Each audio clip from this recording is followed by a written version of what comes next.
The Ottoman Turks began as a nomadic people from the steppe beyond the Aral Sea.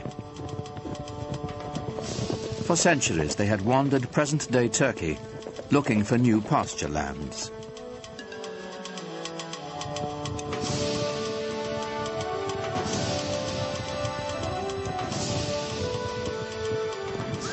Muslim sultans had enlisted them as mercenaries to fight off the Mongol hordes.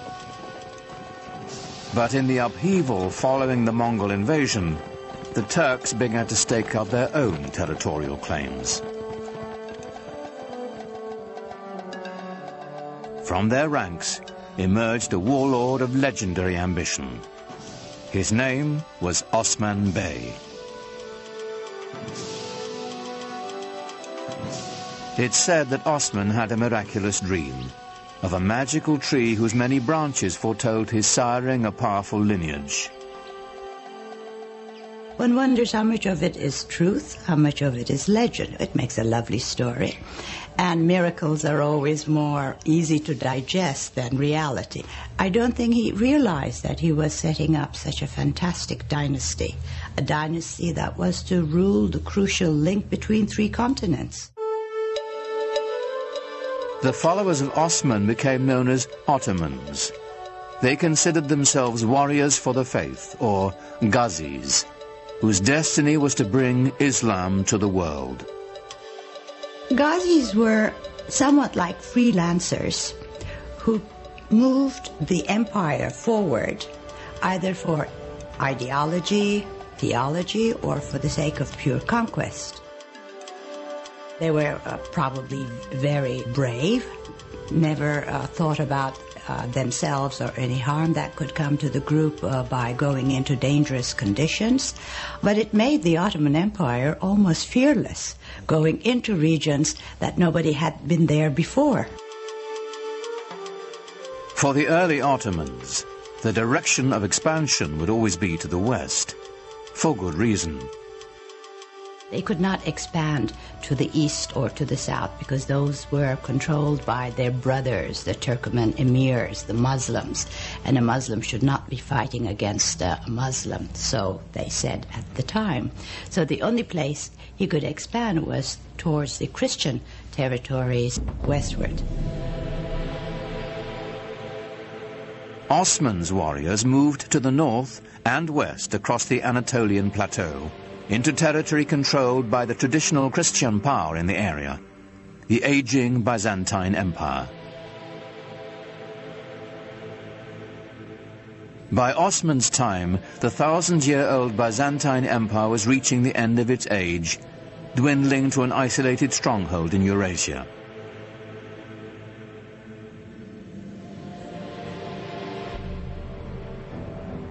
The Crusaders had already wreaked havoc across the region on their way to Jerusalem, sacking the capital city and helping to reduce the once proud Byzantine Empire to a few small warring states.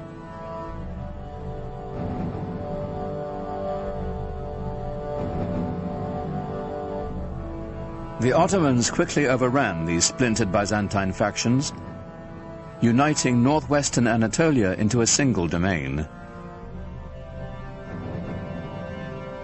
In 1326, the Ottomans took the powerful Byzantine city of Bursa, a victory that would change the character of the Ottoman Turks forever.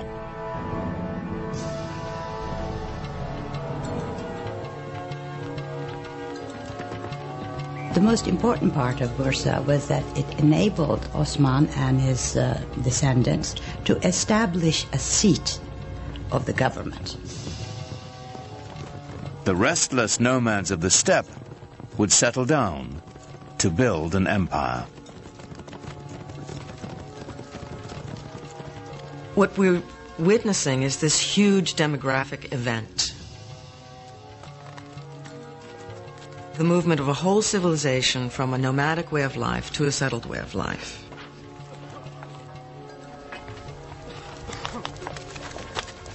Now, when the Ottomans took Bursa and set it up as their capital, they were very concerned to establish themselves as the rightful standard bearers of Muslim civilization.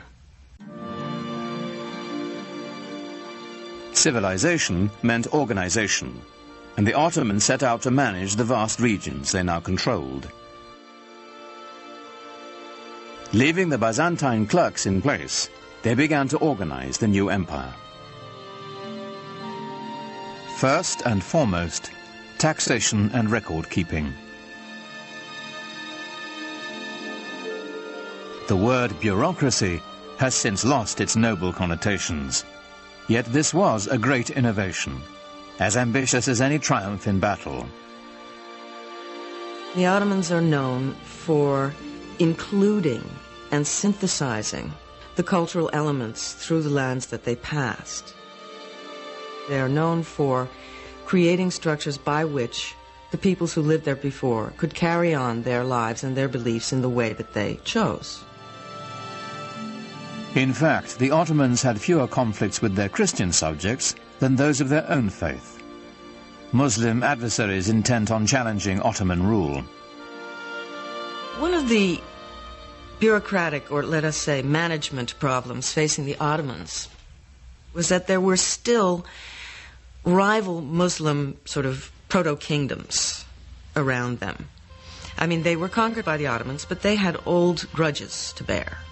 And they had certain claims to dynastic glory of their own. And they were constantly worried about these old Muslim families rising up and creating a rebellion. And so the story goes that they felt it would be imprudent to have the army made up of these sorts of people.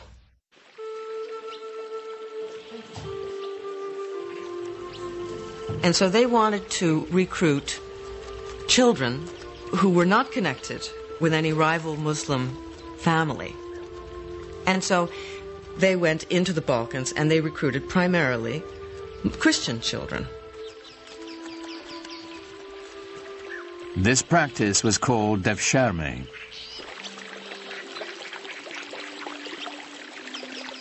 The young boys were technically slaves of the Sultan, but they weren't treated like slaves. First, they were brought into the Muslim faith, taught rituals of washing and prayer, and the Arabic and Ottoman languages.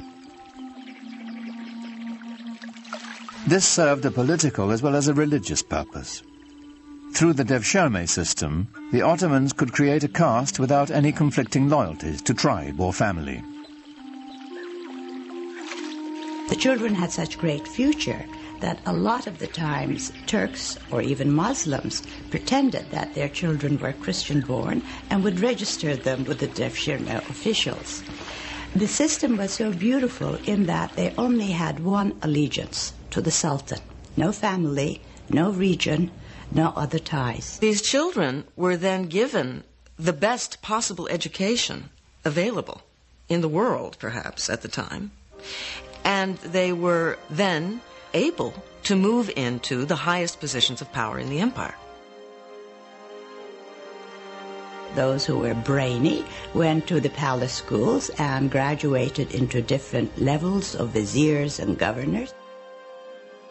They even became grand viziers. Those who were brawny went to the Janissary Corps. The Janissaries were the Sultan's elite infantry. It was an army that would set the standard for centuries to come. They were the strongest, trained as military machines, no fear of dying, totally fearless, and their only love was to serve the Sultan.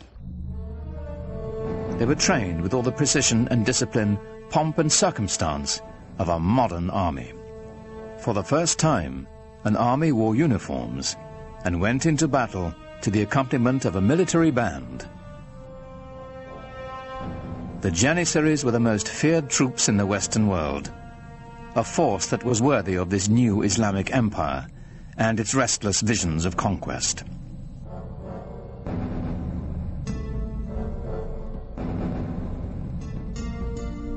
By the middle of the 15th century, the Ottoman Empire spread from present-day Turkey known as Anatolia, deep into the Balkans, with one critical exception.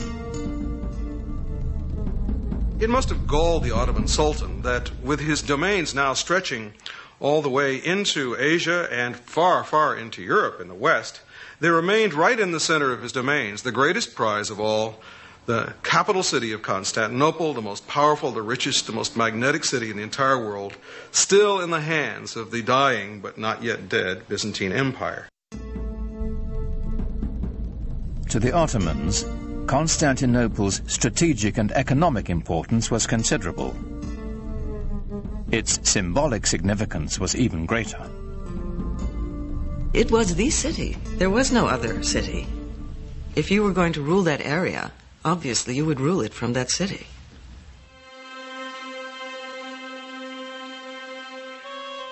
It's said that the goal of laying claim to Constantinople was decreed by Muhammad himself. Every Ottoman ruler since Osman had wanted to seize the city, but it had always remained firmly in Christian hands.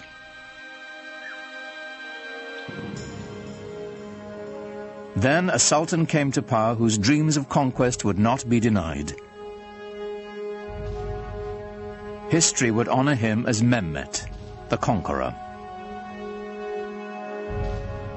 When he assumed the sultanate, he was only 12 years old, but he was already well versed in Ottoman politics. To remove any threat of competition for power, he had his half-brother strangled. The empire always meant everything, more so than the family. In order to stop the empire from splitting, as had happened to other Turkish dynasties ruling the Islamic world, when a young man became sultan upon the death of his father, all the other brothers had to be eliminated. This prevented segmentation of the empire. It may have been cruel, but it worked for the Ottomans. When on the death of his father he finally then took over, it meant an enormous change in the policy and direction of the Ottoman Empire, in the direction of a much greater energy.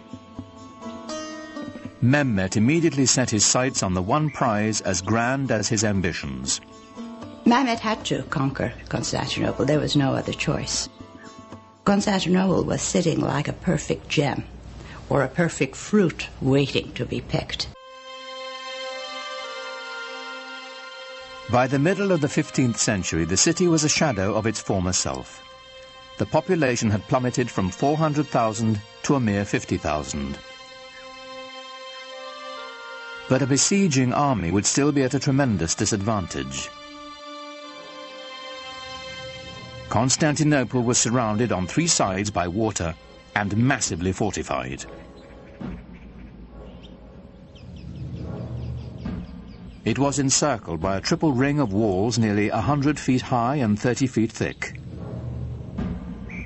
And they had already stood for 1,000 years.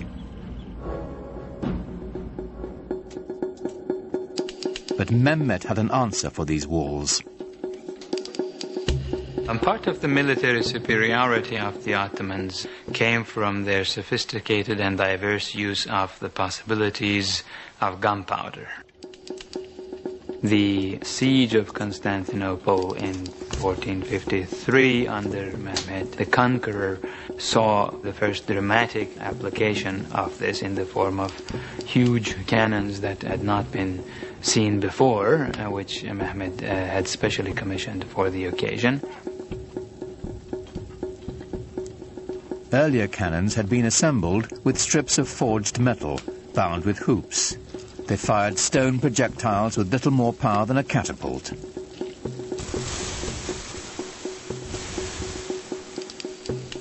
A new breed of cannons could be cast of solid bronze and packed with enough gunpowder to propel metal cannonballs with staggering force. But Mehmet was not staking his hopes on cannon alone.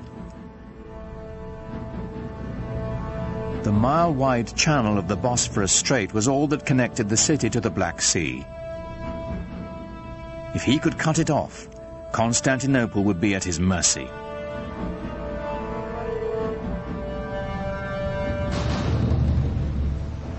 Mehmet needed to construct a strategically positioned fortress to close the strait. He built it right in the shadow of the great city walls.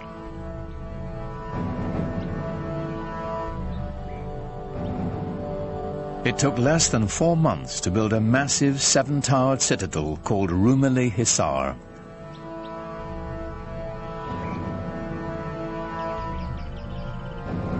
Mehmet himself is said to have carried stones during its construction.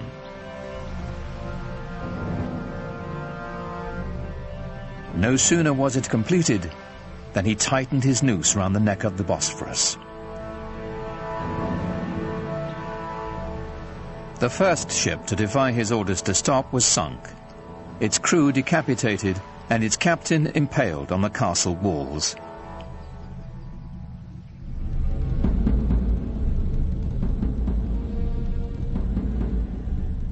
To stop Mehmet's ships from approaching, the Byzantines strung a massive chain across the strait.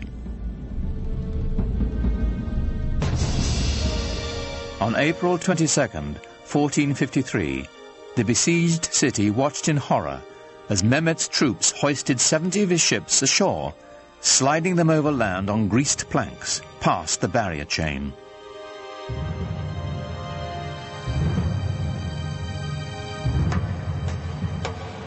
More than 100,000 Ottoman soldiers now stood before the walls of Constantinople, braced for the greatest bombardment the history of warfare had ever known.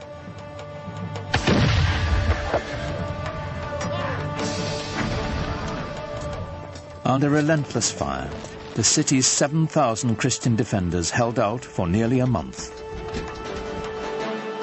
In desperation, the Byzantines who occupied the city appealed to their fellow Christians across the continent for help. But of course, Europe in the 15th century was completely incapable of mounting any kind of a concerted opposition to the rising Turkish threat in the east.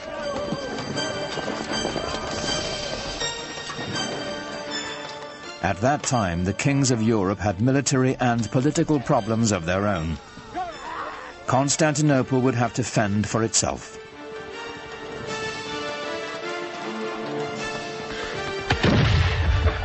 Shortly before dawn on May 29, 1453, the Turkish army breached the walls of the city. Within hours, Constantinople was in the hands of the Ottomans. Mehmet rode into the city and went straight to its most celebrated prize, the magnificent church of Hagia Sophia. Built by the Emperor Justinian in the 6th century, its name meant the Church of Holy Wisdom. It was the largest enclosed space in the world. Surely other groups of Muslims and the Ottomans themselves had come across many, many churches. They had seen churches before. But they had never seen anything, nobody had ever seen anything like Hagia Sophia.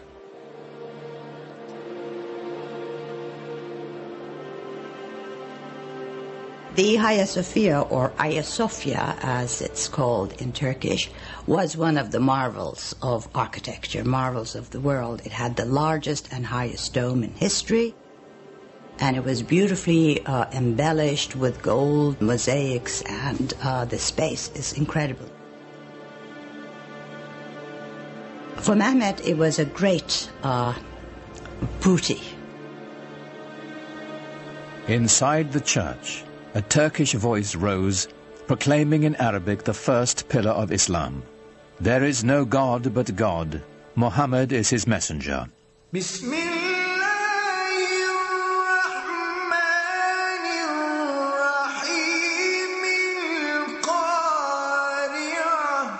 The single greatest church in Christendom was now a mosque.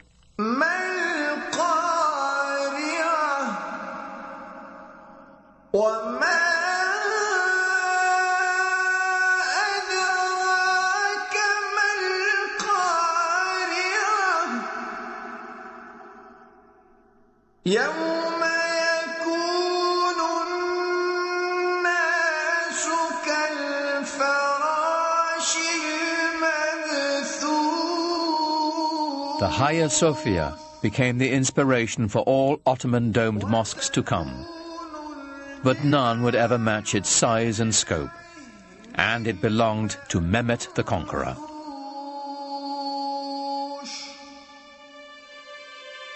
News of his triumph sent shockwaves around the world. For Europeans, it was a concomitant disaster.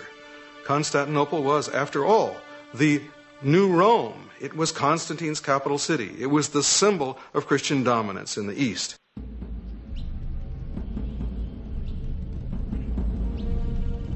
The Ottoman rulers had long stacked up titles for themselves.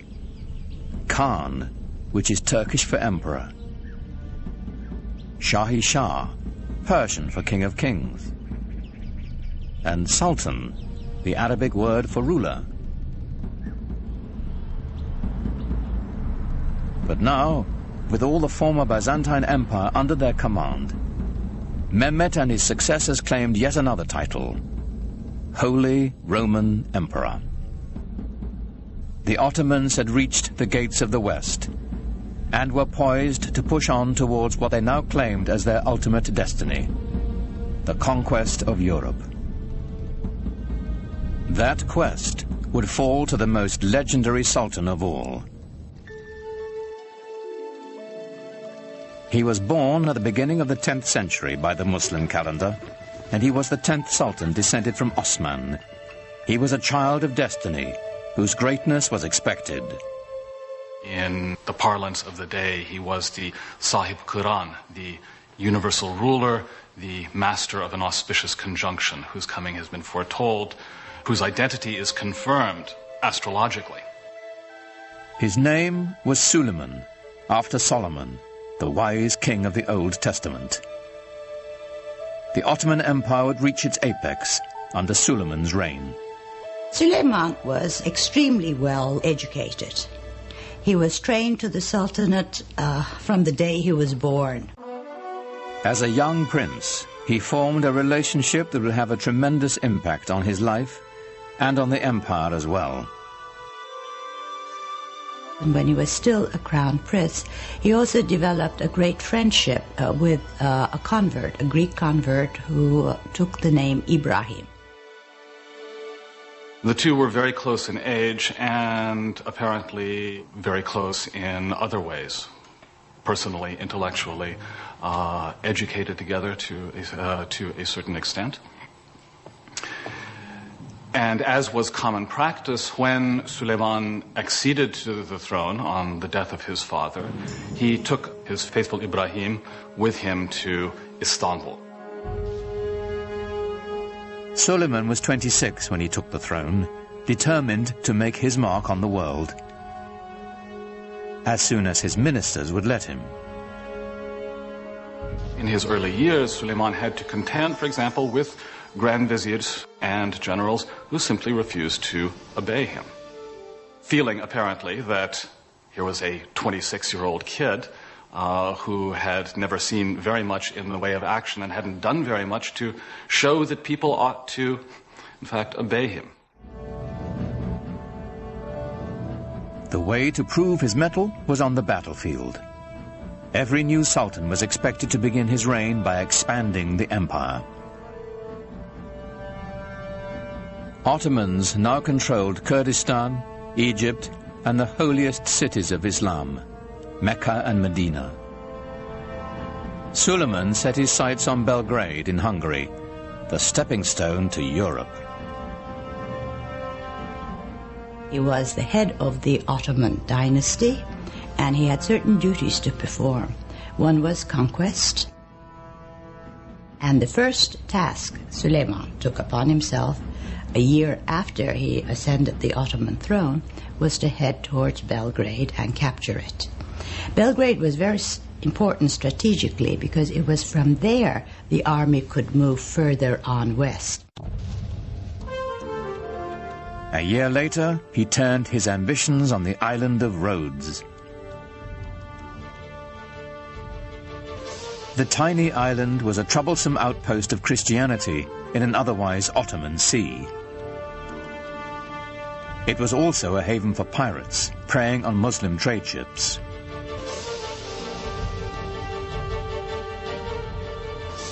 The 50,000 defenders of Rhodes manned one of the strongest forts in the world. Suleiman decided on a tactic other than relying on gunfire from his huge cannons. A new tactic, seldom used until that time. The Ottomans are the first major force to actually develop new ways of harnessing gunpowder to the cause of military expansion in creative ways. Ottoman sappers dug out a series of 50 tunnels near the base of the fort so they could mine its foundations.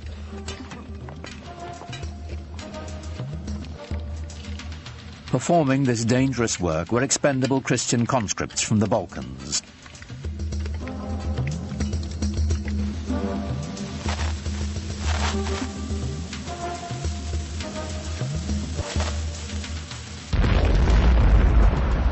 The resulting explosion signaled a furious 6-hour Ottoman assault. But the Turks were beaten back. Then, after 145 days of siege, the exhausted Christian defenders finally negotiated a truce. The Ottomans had won.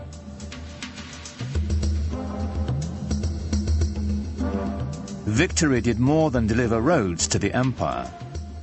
Suleiman was now a sultan to be taken seriously. His march of conquest had begun.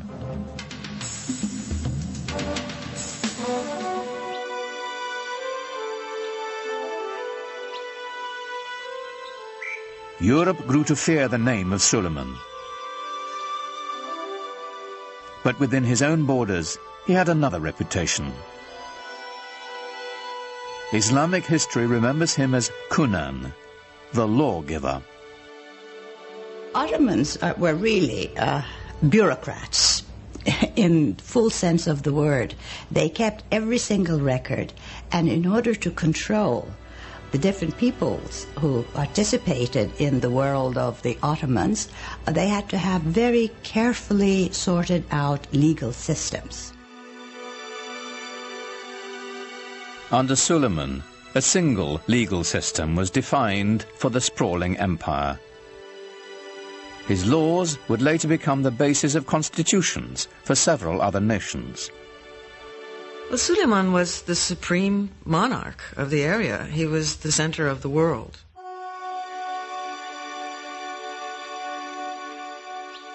He inaugurated a classical age in Ottoman architecture, commissioning some of the most spectacular buildings the world has ever seen.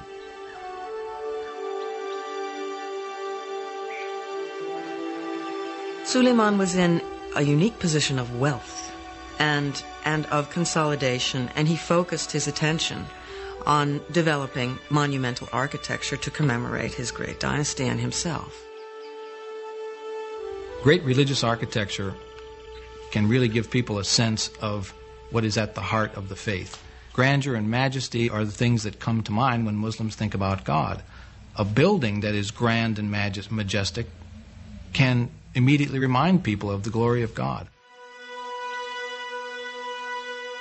Suleiman's chief architect, Sinon, was a man whose vision perfectly complemented the empire builder. Sinon perfected the signature structure of Islam, the domed mosque. His career spanned half a century and produced well over 300 buildings,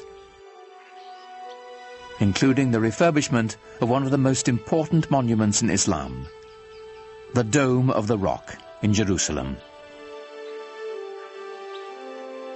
But for the Sultan, of course, he built his masterpiece, the Süleymaniye Mosque in Istanbul. It is truly befitting Sinan, who is called the Great Master. These buildings were horrendously expensive, huge things that took many, many years to build, and a great deal of architectural talent and engineering skill and engineering experience. When they built a mosque like the Süleymaniye, they were doing it to say, yeah, I've got the power, I've got the money, I am the Sultan, I'm the King of Kings. But at the same time, there was also tremendous spiritual value in these things. The symbolism is not only that of empire, but of faith. In the spirit of Muhammad's teaching, the great mosque was a center of social services, complete with a hospital, school, and library.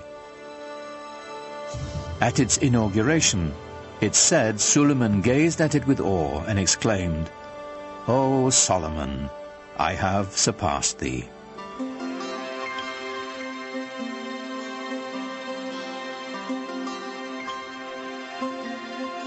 No less impressive was Suleiman's palace. Topkapi was both the seat of government and his private dwelling. Suleiman was also a great patron of the arts.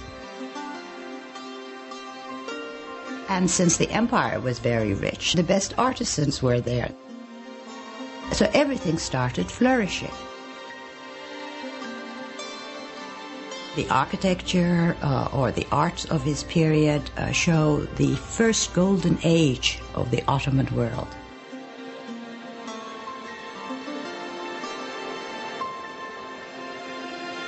Everything that came out of his palace is exquisite. Suleiman himself was a goldsmith. Ottomans believed that every sultan had to have a tangible trade. Being a sultan was not considered a practical or a tangible trade. And he was a very demanding patron, insisted on checking the work, even commissioned few things. And I think each artisan group or each corps working for the palace tried to outdo one another to please the sultan, because to please him had wonderful rewards.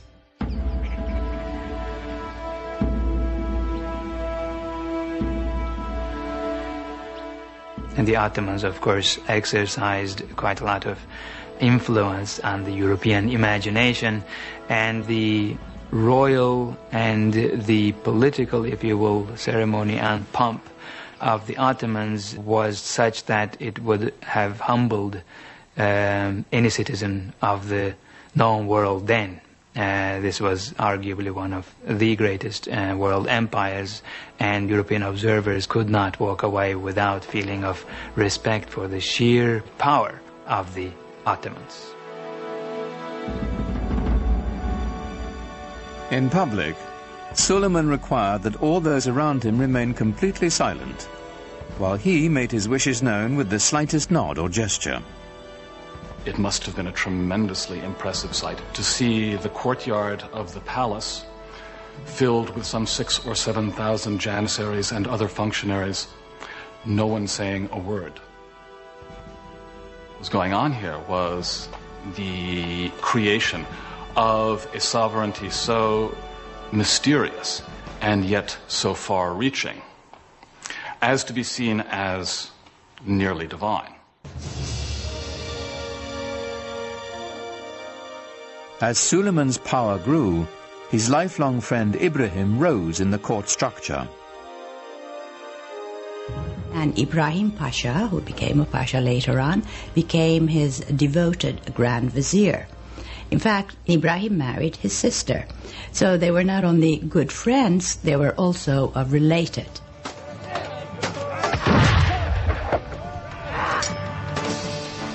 Ibrahim campaigned with his own army, growing in influence and ambition, till his power was second only to Suleiman's.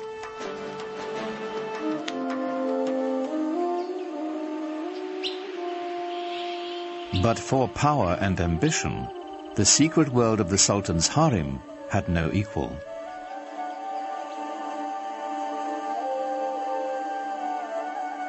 Contrary to the Western stereotype, it was not the Sultan's playpen, but lay at the center of dynastic power. The harem was the private quarters of the Sultan. We tend to think of the harem as where the women live, but what it means is the place where you're not on display. Home is what it means. Islam allowed the Sultan 4 wives and many concubines. It was a system designed to produce heirs, is what it was. when you look into the actual details of how these things were carried out, it was hardly anything terribly erotic. I mean, the Sultan did not have much choice in his selection of female companions. The Sultan was not in a position to look around and say, I want her, you know, because his mother would have a lot to say about it.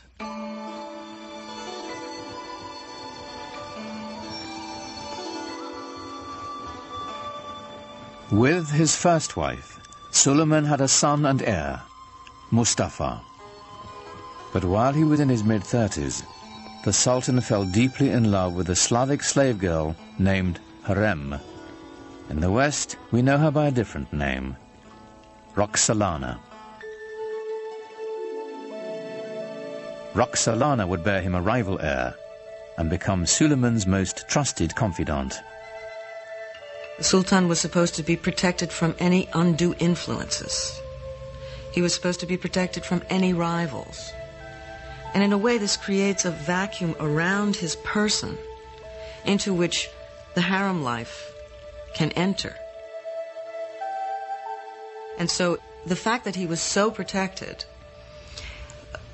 works in a funny way to expose him to the influence of his female companions with whom he spent so much time.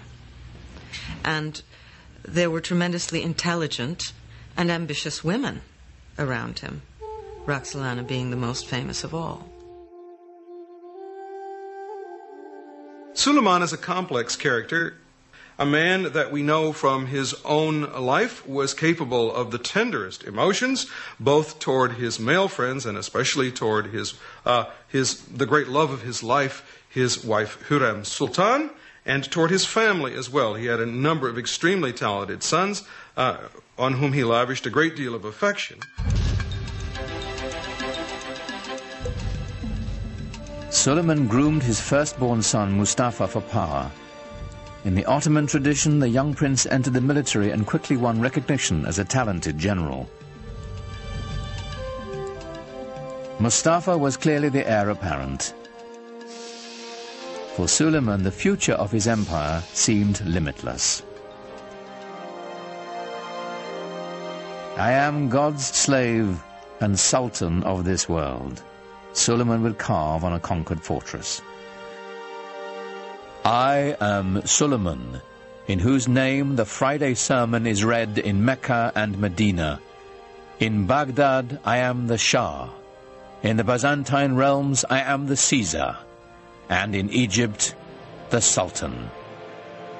He, of course, at the height of his powers, clearly saw himself as dwarfing all his rivals. Perhaps rightly so. One of Suleiman's greatest rivals was to the east, the empire of the Persian Safavids. This was a Muslim enemy whose rival creed made them fierce antagonists of the Ottomans for centuries. The Safavids were also Turkic in their ethnic origins, and indeed spoke Turkish as a language of daily life. But they were moving into the Muslim world, unlike the Ottomans who were moving into the West. So for the Ottoman Empire, they formed sort of the boundaries, the easternmost boundaries of the Ottoman realm.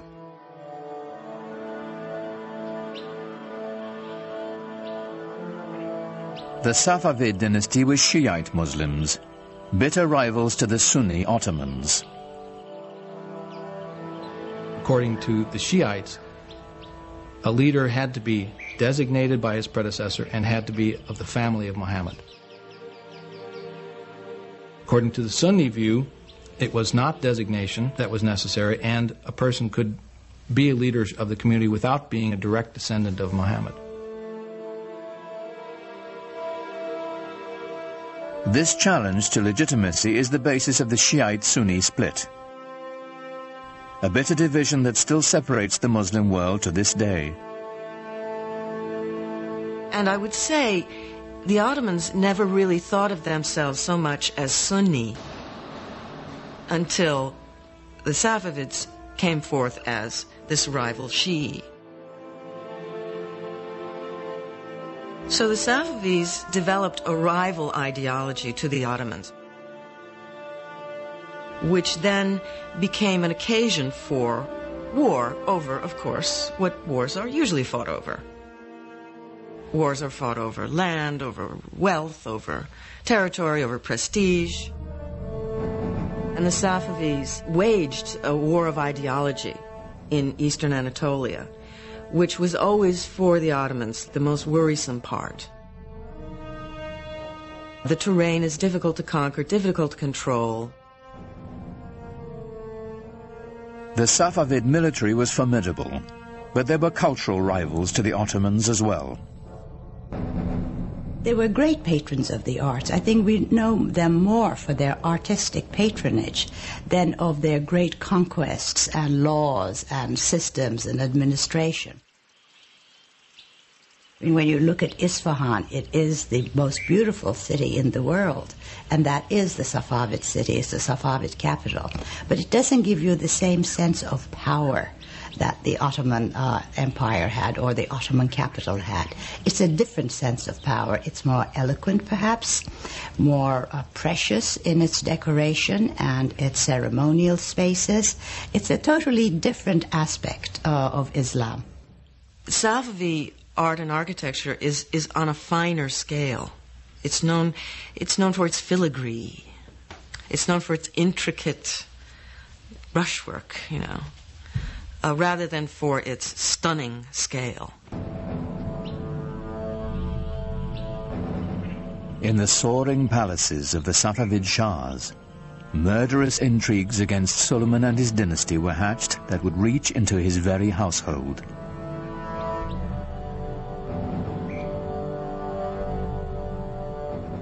But Suleiman's eyes were on the west, where a fragmented and vulnerable Europe awaited his conquest. The Ottoman Empire encompassed everything from Egypt to Kurdistan, and he now had Hungary as well. But he had ambitions of going beyond that and actually bringing the larger portions of the world known to him, if not all of it, under his control. Suleiman's next step would be Vienna. Its conquest would drive a dagger into the heart of the European Habsburg Empire and open the way to the west. But as the heavily armed Ottomans set out for Vienna, the weather turned against them. The heavy cannon that had swept the Ottomans to victory after victory bogged down in the mud.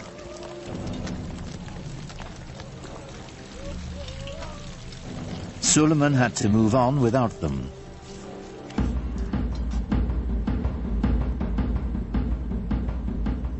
With only light artillery, the Ottomans relentlessly shelled the city. But the smallest breach was ferociously defended. After a lengthy siege, with winter fast approaching, Suleiman withdrew his forces. He was not concerned. He was sure he would return soon enough. He never did. Suleiman's failure to take Vienna was pivotal for Europe. It was the first major defeat after a long time. The Europeans had been losing and losing and losing. And this was the dawn of a new day for Europe. But Suleiman had little to fear from Europe. Rival Muslim Safavids and his own family would bring the cruelest of sorrows to the Sultan, and ultimately to his empire as well. Suleiman, in some ways, serves as a sort of epitome of the 16th century idea of the wise and just ruler who was at the same time a very tragic figure.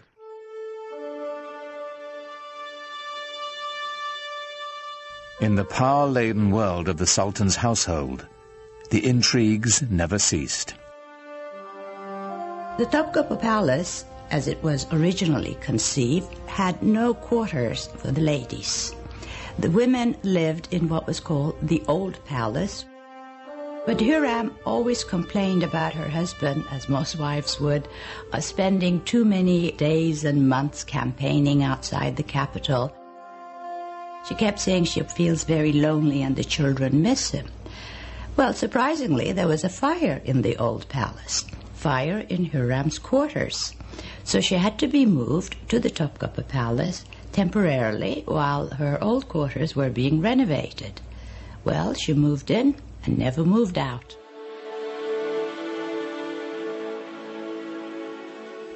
Now Hurrem was at the center of power, promoting her own son as heir apparent and immersing herself in a web of deadly gossip and suspicion.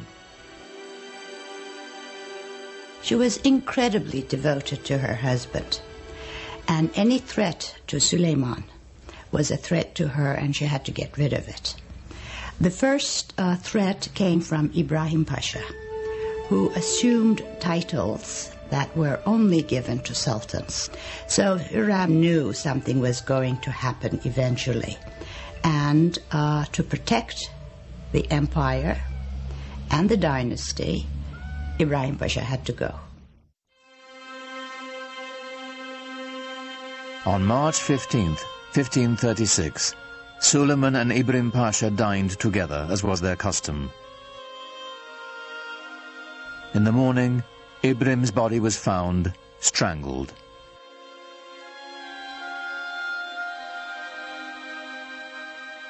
But Suleiman's desolation and loss had only begun.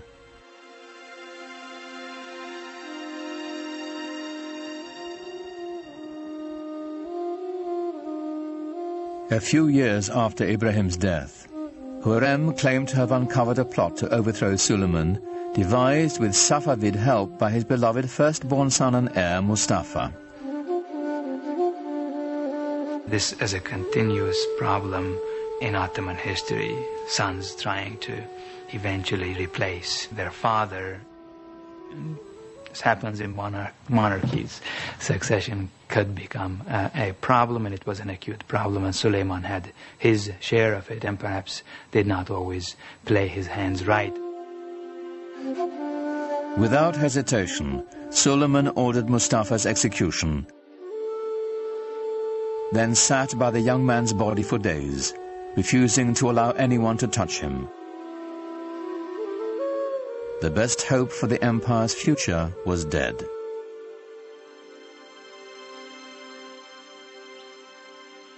When Hurrem herself died the following year, Suleiman fell deeper into despair, finding solace in his poetry.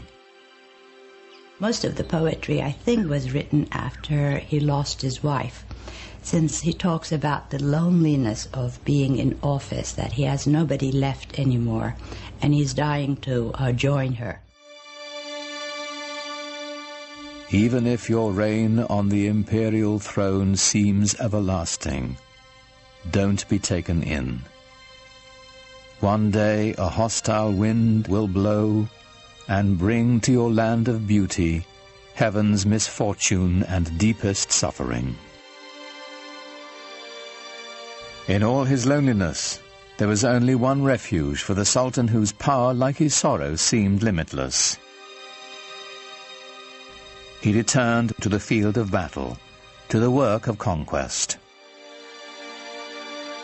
He personally led 13 campaigns. The last one was at Szigetvar, which is in Hungary now. I think he knew that this was going to be his last campaign. He personally led it, knowing that he would not come back alive. In 1561, the man who had ruled the empire longer than any other died in his grand war pavilion, surrounded by his generals. He was 67. No Ottoman Sultan would ever achieve his greatness again. The nexus of world power would move from the Mediterranean Sea to the Atlantic Ocean and the New World, slowly leaving the Ottomans behind.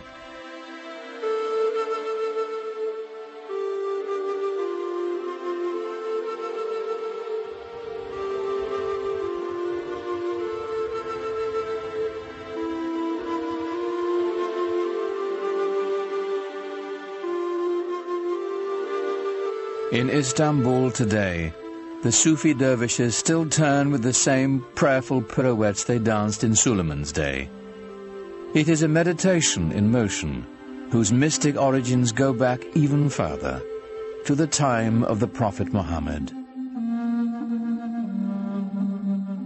You have become the best community ever raised up in mankind, the Quran assures all believers. Enjoining the right and forbidding the wrong, and having faith in God. Islamic and Western civilization have the same roots. They're dawning in the Fertile Crescent, the monotheism of the Jews and Christians, the classical intellectual culture of the ancient Greeks. The two traditions are kindred spirits, alike, yet very different.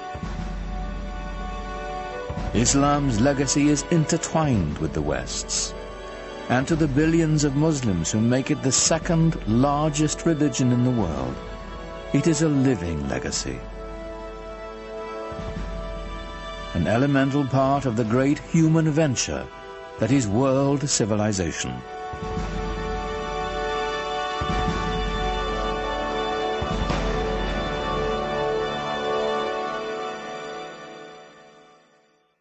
Islam Empire of Faith continues at PBS Online.